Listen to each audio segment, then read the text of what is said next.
আমুরিয়া শিক্ষাপল্লী মাগুরার যুব এবং কিশোরগণকে আন্তরিক শুভেচ্ছা এবং অভিনন্দন জানাচ্ছি। স্বাধীনতার মার্চ এবং বঙ্গবন্ধুর জন্ম মাস মার্চ এই উপলক্ষে যুব এবং কিশোরদের আজকে আমাদের যাত্রাবলী স্মৃতি পাঠাগারে ডেকেছিলাম।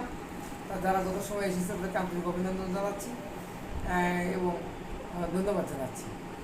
মূলত আজকে ডাকা হচ্ছে বঙ্গবন্ধু এবং মুক্তিযুদ্ধ সম্পর্কে আমাদের জানার গুরুত্ব কী এর উপরে আজকে আলোচনাটা ছিল। আমাদের গ্রন্থাগারিক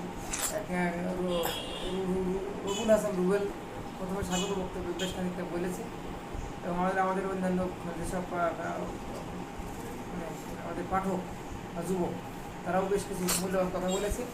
এখন আমার অনুরোধ থাকবে যে তোমরা রেগুলার এই পাঠাগারে আসবে। এই পাঠাগারটা মূলত তোমাদের উদ্দেশ্যেই করা। আমুরিয়া তথা আশপাশের গ্রামের ছেলেরা বা বিভিন্ন বয়সের মানুষরা যাতে এখানে বই পড়তে পারে সেই জন্য এই প্রতিষ্ঠানটা তৈরি করা। তা এখানে বেশি বেশি করে আসতে হবে এবং বই পড়তে হবে এবং আমাদের গ্রন্থাগারিকের কাছ থেকে বই বাড়িতে নিয়ে যাওয়া যাবে। বাড়ি নিয়ে বই পড়ে ফেরত দেওয়া যাবে, কোনো ফিস লাগবে না, কোনো টাকা পয়সা লাগবে না। এটা সবাই তোমাদের জানা আছে, এই সুযোগটা তোমরা নিবে। এগুলো ছাড়া আমরা বছরে কমপক্ষে 6-7টা কুইজ প্রতিযোগিতা করব। যেমন আমরা এই যে আজকে তোমাদেরকে আমরা কুইজ প্রতিযোগিতা দিয়েছি প্রশ্ন দিয়েছি যে স্বাধীনতার মাস এবং বঙ্গবন্ধু কুইজ, এটা তোমাদেরকে আজকে দিয়েছি। তোমরা এটা বাড়িতে গিয়ে গার্ডিয়ানের সাথে আলাপ করে বা বই দেখে হোক বা গুগল দেখে হোক, হোক তোমরা এটা দেখে তোমরা এর উত্তর দিবে।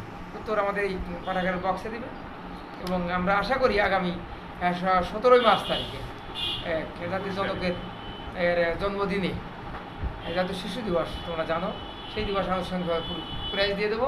তাই তোমরা প্রশ্ন নিয়ে গেলে তো অতি অবশ্যই 48 ঘন্টার ভিতরে তোমরা উত্তর এই বক্সে দিয়ে দাও, এরকম তো, অথবা আমাদের এই গ্রন্থাগারী সাহেবের কাছে দিয়ে যাওয়া। এই আর এটা তোমরা সবাই ফেসবুকে প্রচারও করবে। আমি চাচ্ছি যে আমাদের এলাকা বিশেষ করে মাগুরা জেলার বা অন্যান্য জেলার তারা ফেসবুকের মাঝে অন্যান্য জেলারও পাবে। তারা এরকম উত্তর পাঠাক, উত্তর হোয়াটসঅ্যাপে দেওয়া যায়, ইমেলে দেওয়া যায়, ডাকযোগে দেওয়া যায়, বিভিন্নভাবে দেওয়া যায়। যখনই পাবো সেই সময় ব্যবস্থা নেই, সে নির্দিষ্ট কোনো ডেট বলে কথা নেই।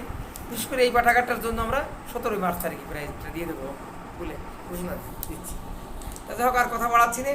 এখানে বঙ্গবন্ধু বিষয়ক অনেক বই রয়েছে। আমাদের ডাক্তার আবুল কাসেম স্মৃতি পাঠাগার ডাক্তার আবুল কাসেম শিক্ষা ফাউন্ডেশনের একটা অঙ্গ প্রতিষ্ঠান এবং প্রথম প্রতিষ্ঠান, এবং সেটা 2008 সালের 25 জানুয়ারি তারিখে প্রতিষ্ঠা, এবং এর নিজস্ব দোতলা বিল্ডিং এরকম খুব কম জায়গায় আছে।